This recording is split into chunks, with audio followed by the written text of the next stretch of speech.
Hello everyone, welcome back. I recently posted a video on amateur luthier of a purple single cut I was working on. The video was basically I'd stained it and I'd sprayed a few coats of lacquer on it and I was just sort of showing off the finish. And I had a few questions regarding what stains I was using, how I did the stain, how did I do the faux binding, etc. And I've got a similar build on at the moment and the customer wants a very similar colour.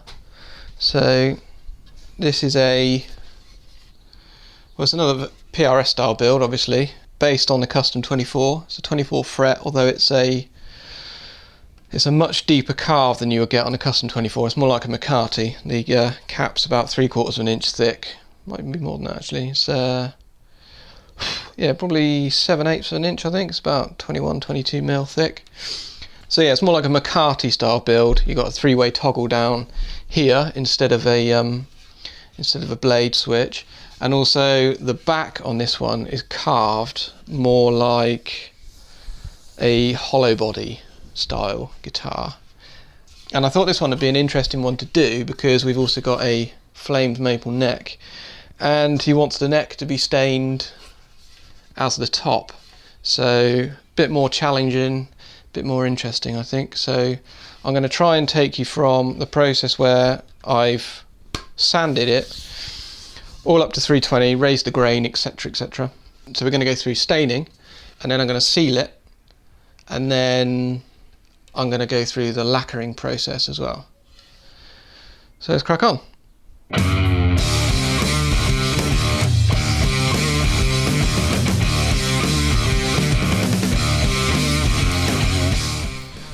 Now then, you'll notice that the neck is not in. That's not normally something I do, but because I'm staining the neck this time, I don't want stain to get around here. Yes, I can tape it off, but staining the top and this area around here, that's just going to be awkward to do. So I figured on this one I would stain the top and the neck separately, probably seal the neck and then set the neck.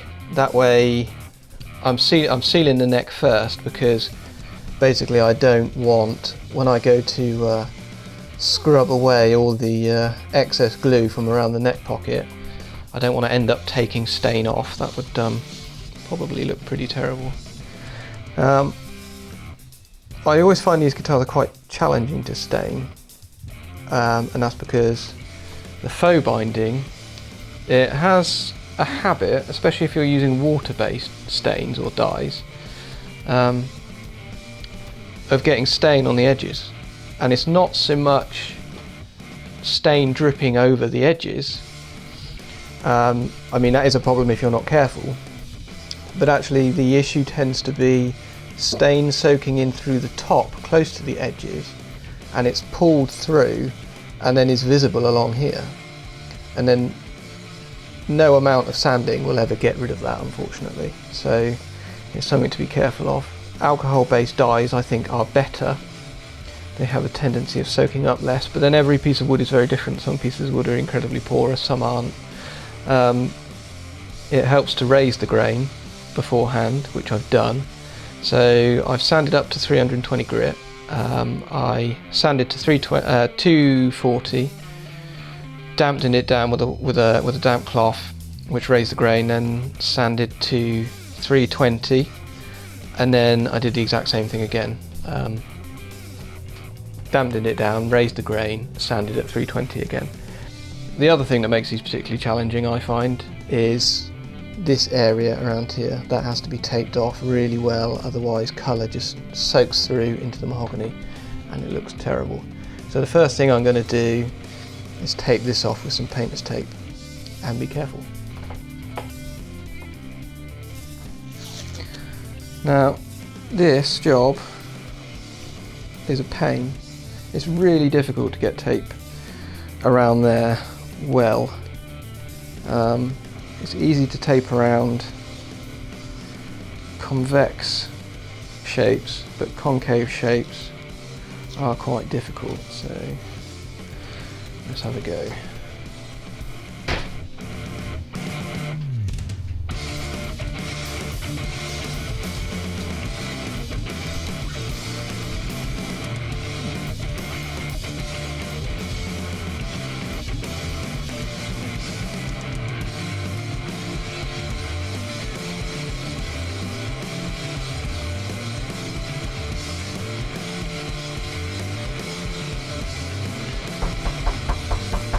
Hello?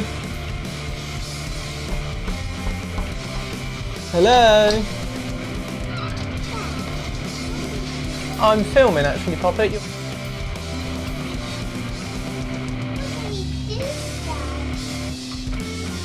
What were you doing?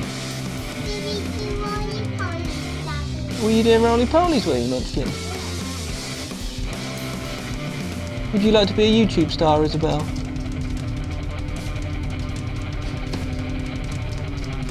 Sticking.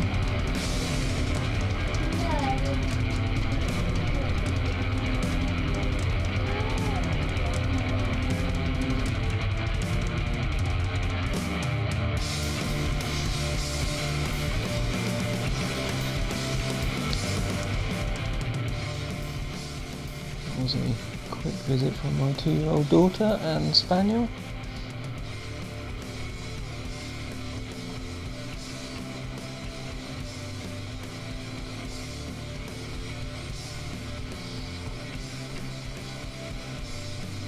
Now I remember watching a PRS factory tour once, and they were saying that it's an art form in itself, taping off these edges, and they're not wrong. It's not easy to do, to follow a curve like that.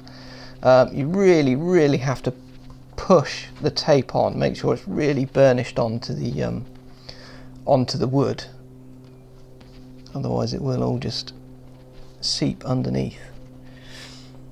This is frog tape I'm using. I think this is the slightly higher tack one. There's a green one as well, which is really low tack, and it doesn't stick enough really for this job, especially if you get it wet.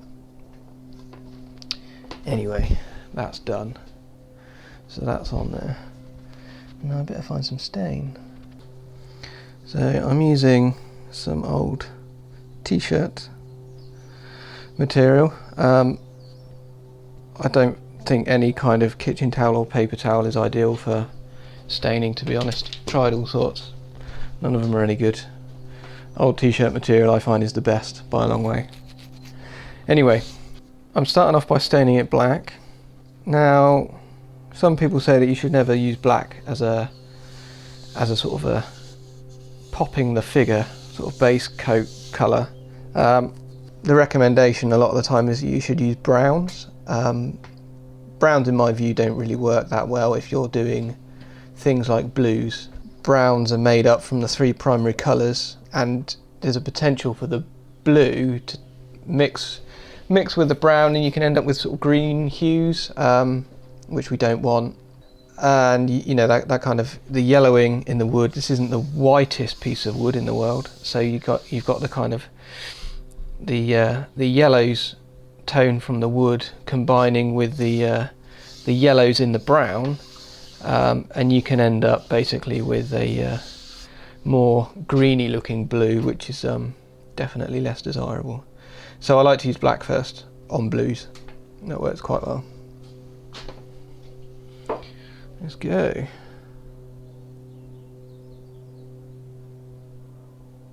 Oh, gloves. Definitely need gloves.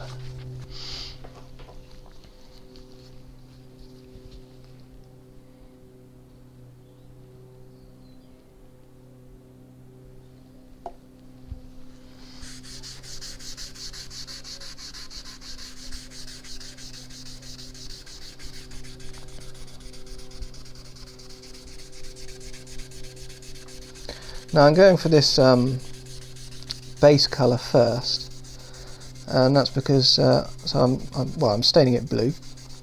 Not all blues tend to be particularly dark, and if you don't go with a darker base colour, the final product can end up quite light. So I find staining it black first, sanding it back a lot, obviously, just leaving it really in the kind of in the figured areas. It will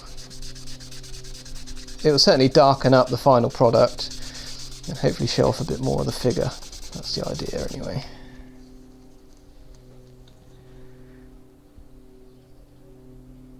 This is so this is a spirit alcohol based black from Liberon.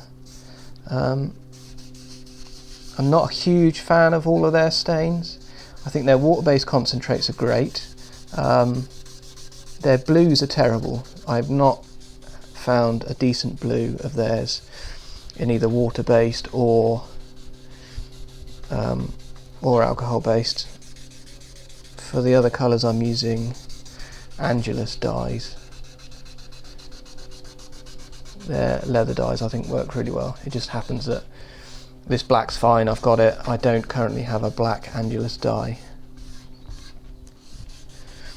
And the other benefit of doing a base coat in a nice dark colour like this, when you go to sand it back, you find all the scratches that you've previously missed, which, knowing me, is very likely. Now notice I'm pushing out towards the edges, and that helps prevent the dye from spilling over the edges. Got a scratch there I've missed. That's one to fix. And there. Dear me. Incompetent. And there.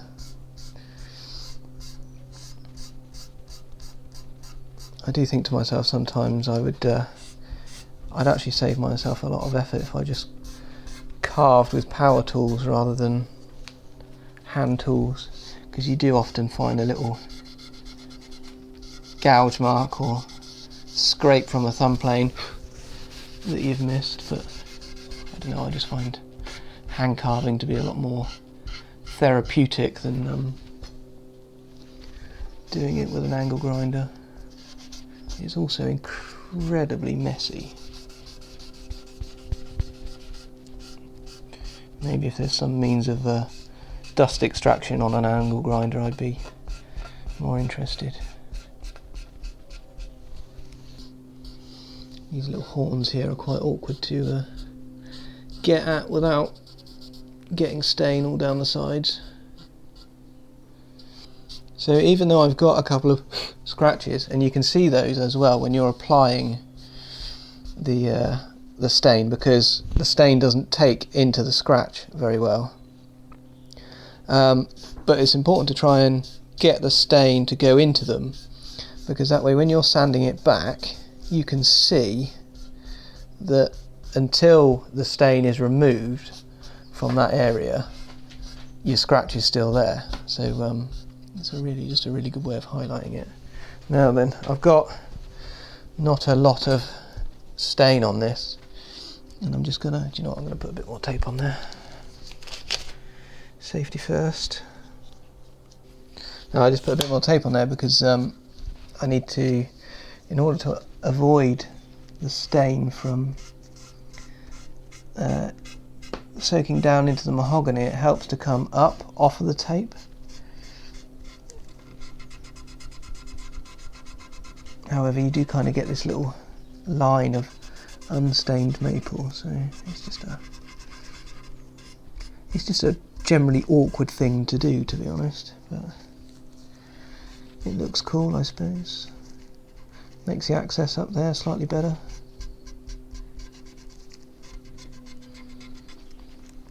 If you're going to rip off a brand, you might as well do it properly.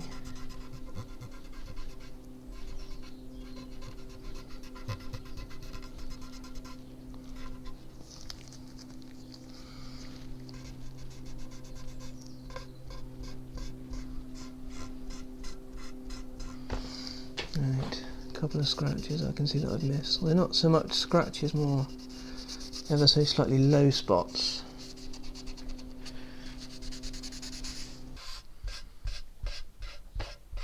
I don't mind too much if I get a little bit of bleed there, because when I do the binding, that gets tidied up with the rest of it.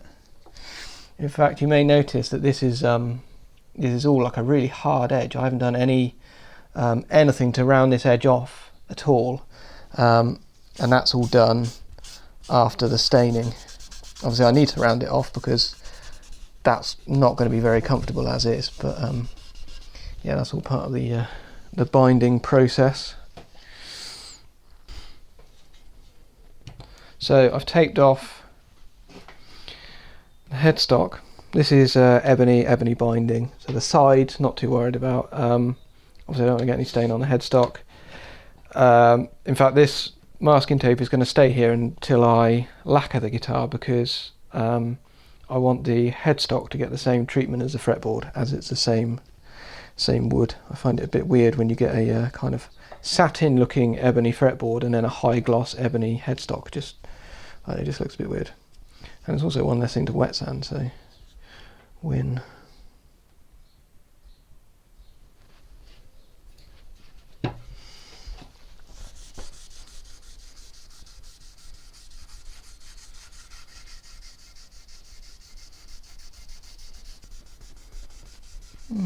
That bit here doesn't want to particularly take stain. It's not ideal.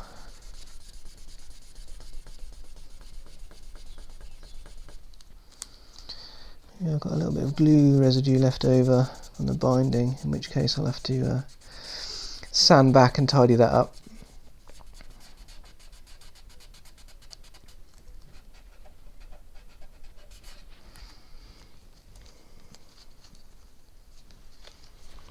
Put another glove back on, didn't I? Anyway, we're getting there. Headstock.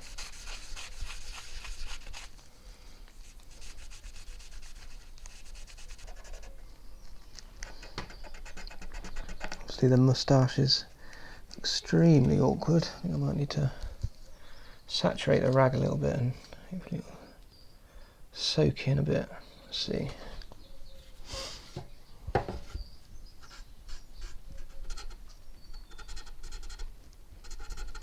There we go, that's better.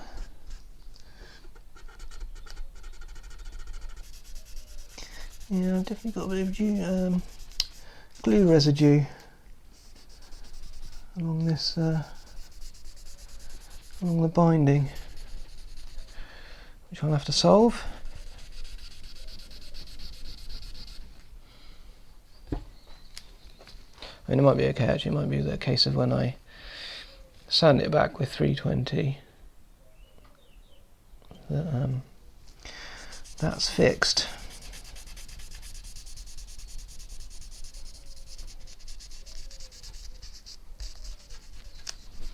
There we go, that's all hidden, so that doesn't need to be there.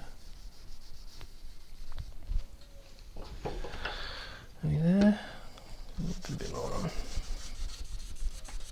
I do want it to soak into the softer wood. That's how the kind of the flames are. The figure is an area of softer wood, and the dye basically soaks into that more, and then when you sand it back, the dye comes out of the harder areas first, and that's what gives you the contrast between the figured areas. That looks good. Right, now I'm going to leave that for a couple of hours, and then I shall sand it back with 320 quite a lot, so there isn't a lot of black on there.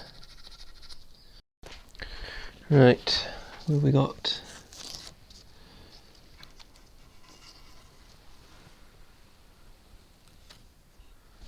Hey, it came out pretty good. So this has had a good few hours to dry. So I can see there's a few small scratches in here which I missed. So I'm going to sand out basically most of this anyway. Depending on how mad I have to go with sanding in order to sort out the little imperfections I've got, I may touch up a few bits. So what we got?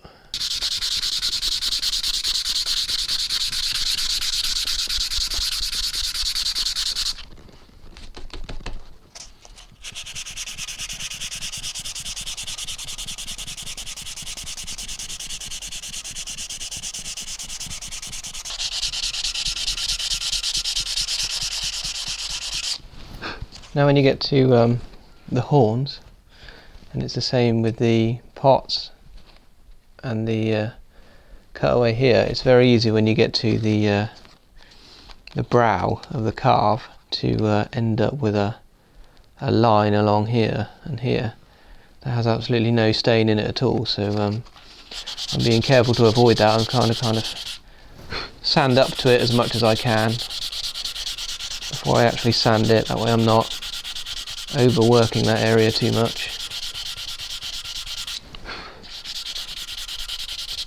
Of course, if it was a flat top instrument, then I would have done the whole thing in a couple of minutes with the orbital sander by now, but it's quite awkward to do it with my little orbital sander because it wants to sort of just take uneven amounts of material away due to the carve.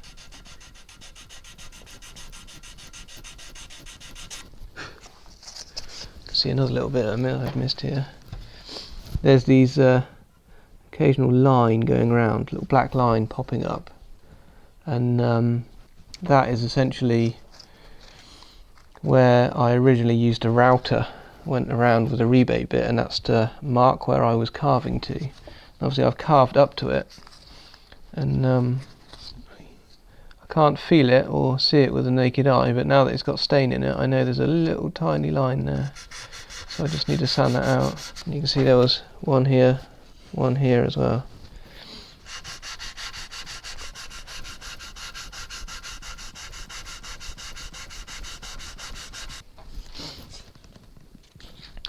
This is quite an awkward piece of wood actually to sand the stain back, because it's quarter sawn, so you can see this lots of little kind of flecky type figure in it. It's like kind of lots of little orange spots all going along the grain, and they're everywhere, and sometimes they look a bit like scratches. So sometimes it can be difficult to determine what to scratch and what's just there. So I'm probably sanding a lot more than I need to, but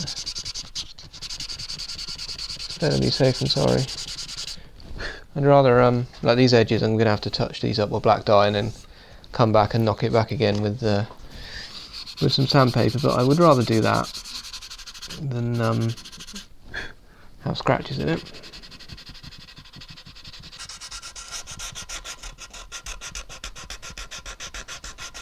This is always a trouble area here. You can't get any power tools or anything in there, so you're relying entirely on like the smallest thumb plane that will fit in there, or a small gouge and scrapers and things, and it's very, very easy to just make little uneven spots that are very difficult to see and feel. And of course, as soon as you've got some stain on, you can see them. Nearly there on these. Well, this one rather. There's a lot of effort, these pot recesses, in every way. They're hard to get the right shape.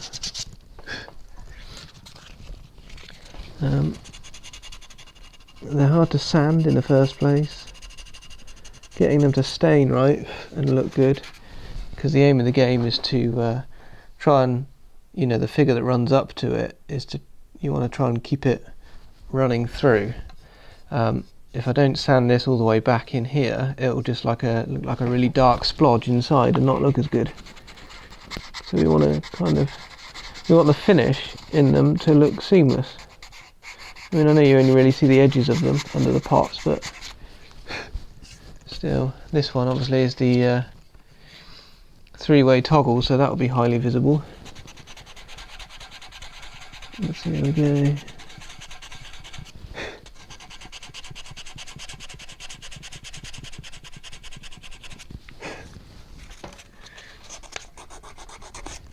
There we go, so I can see there's some flaming going across it here. Now the aim of the game is to make sure that when it's all done and dusted, that you can see all that next to the switch. Otherwise it won't look very good.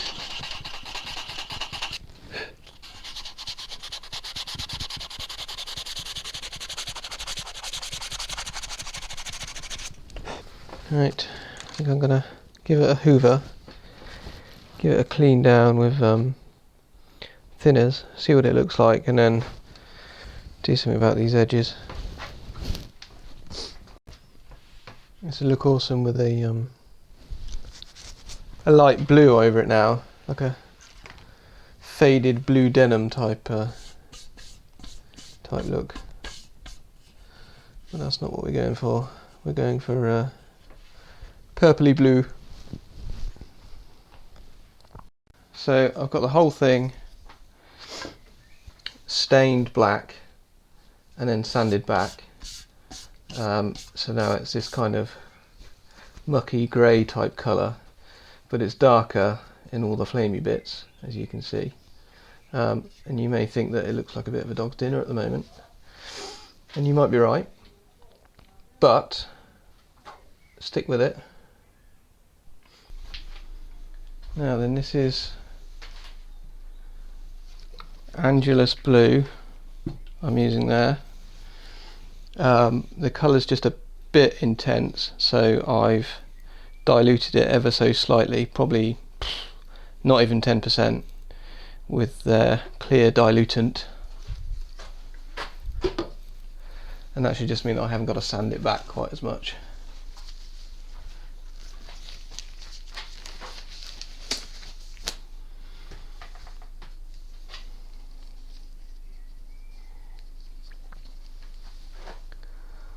Let's go.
Now I'm just making sure I haven't got stacks of dye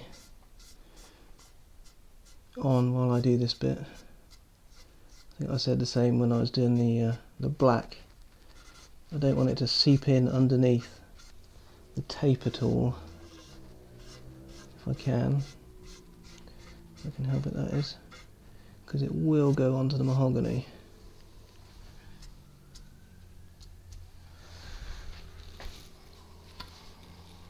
There we go. This is pretty cool. There's some, obviously there's black streaks in the flames from where I dyed it previously, but there's some slight pinks in there too. Awesome. Yeah, just need a bit more up this area.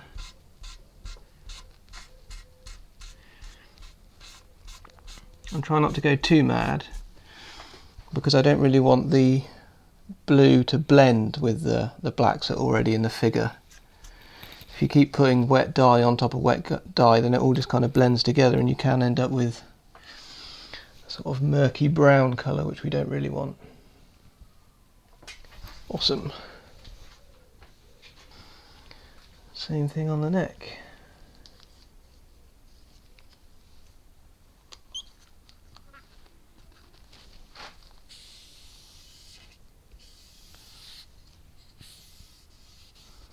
Oh yeah, that looks awesome. Awesome, awesome, awesome.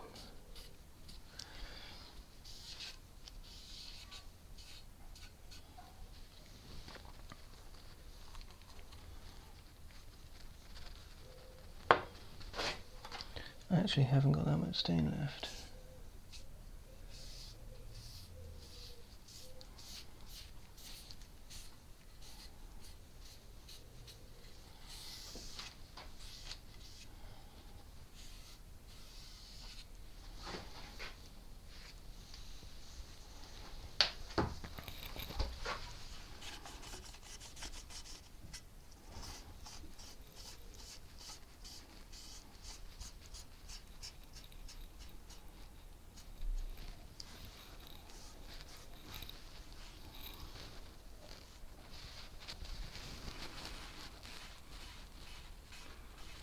Not quite sure why I decided not to put 2 gloves on. That was silly. Never mind.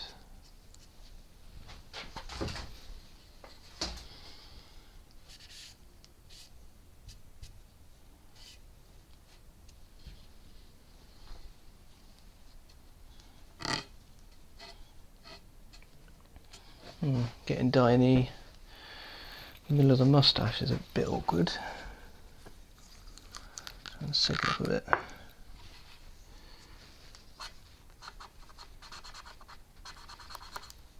Here we go.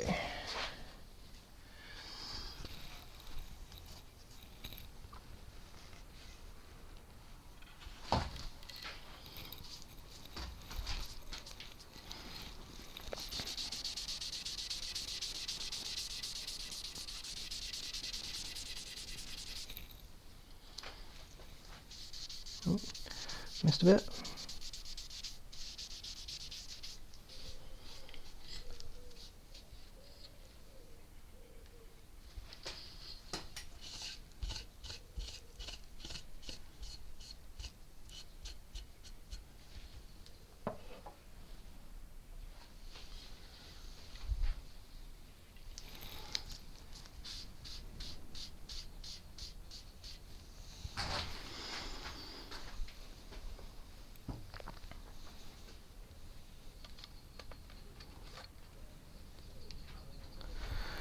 Cool. Now I'm just going to leave those to dry for a couple of hours, and then I think I'm just going to come back with some light rose and just wipe over the top, and I think that's going to look pretty good. Got some bits with not much colour on there.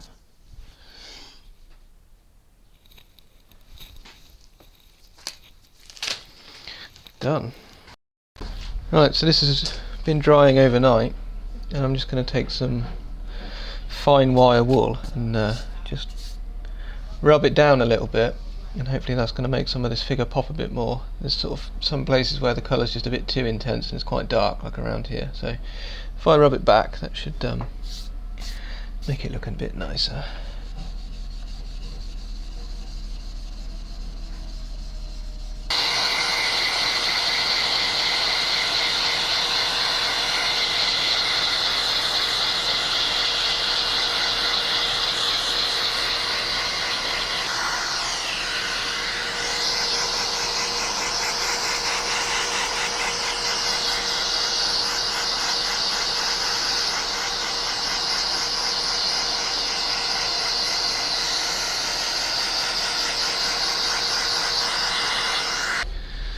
Here you go. So I've just given it a good rub down with wire wool. Quite hard actually. It's extremely fine, so it doesn't put scratches in, but it just does pull out a bit of that colour. And that's a trick from Derek, Big D, who knows an awful lot about finishing.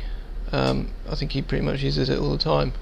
He also uses the same dyes, which is where I learnt about them. And well, look, they look fantastic. I was going to put a bit of light rose over this just to bring out the pinks a bit more, but to be honest, I can see quite a lot of pinky hues in it anyway. I think the blue has a, you know, there's definitely a dash of pinky purpley colour in the blue, so I just don't think it's worth it. So if you're watching, David, I've made an executive decision for you.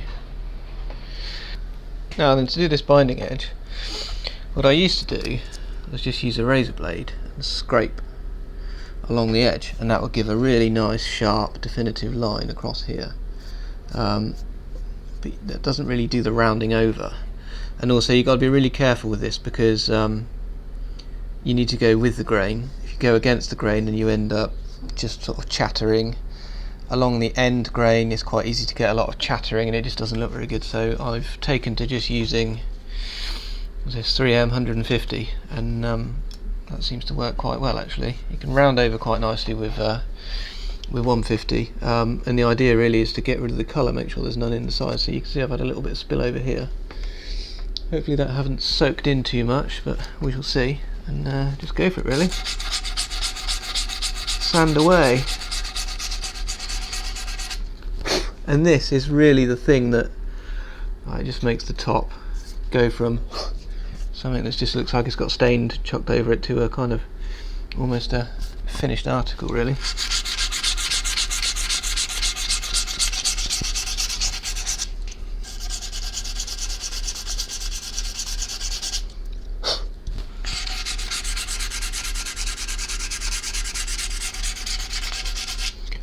Obviously being very careful not to let the sandpaper graze the top, because well, that would ruin my day if that happened.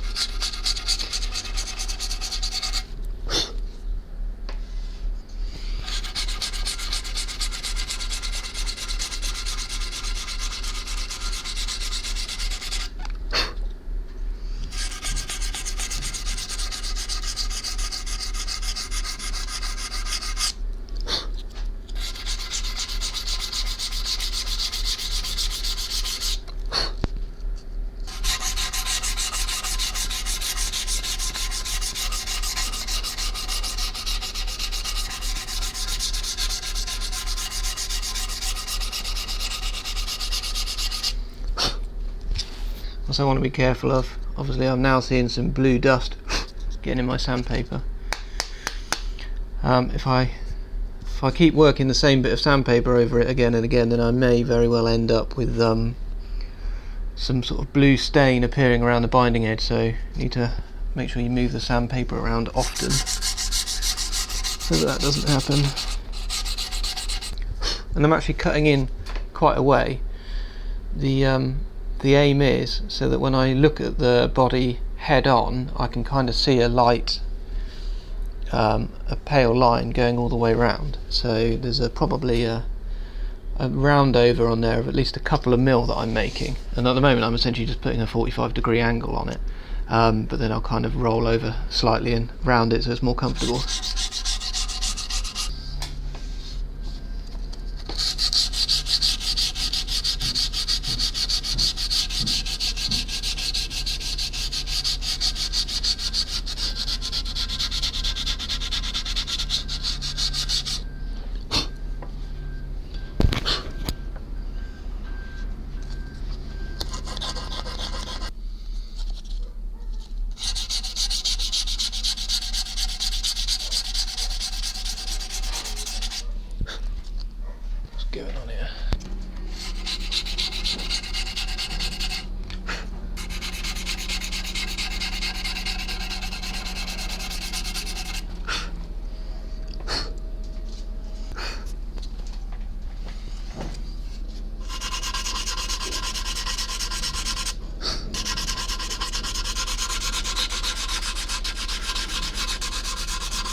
gonna go out, do you, mate?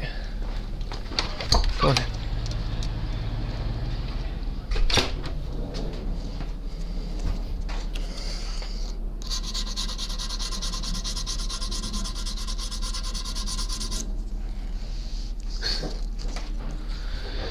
Now hopefully this dye that's got down the side here is not going to be a problem.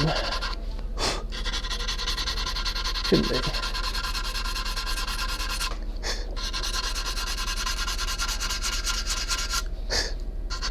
It just means I need to cut in a little bit further, make the round over slightly larger.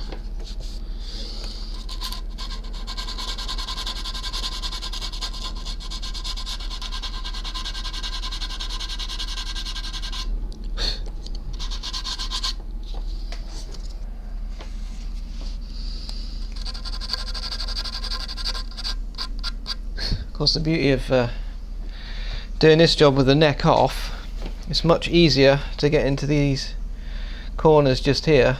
It's quite difficult to get a bit of sandpaper in there when the neck's stuck on. So that's that.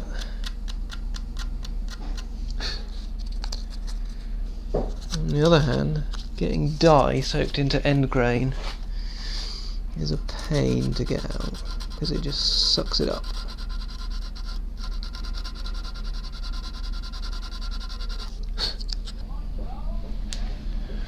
Right, so I'm going to basically come back with 240 and 320 and just tidy it up, especially like around here where my 150 grit has grazed the body. That's no big deal. And I think I'm going to leave it there for now because this is turning out to be quite a long video. So there'll be a part 2, and in part 2 I shall tape off the neck pocket, seal the top, seal the neck, glue the neck on, and get some lacquer on it. See you next time.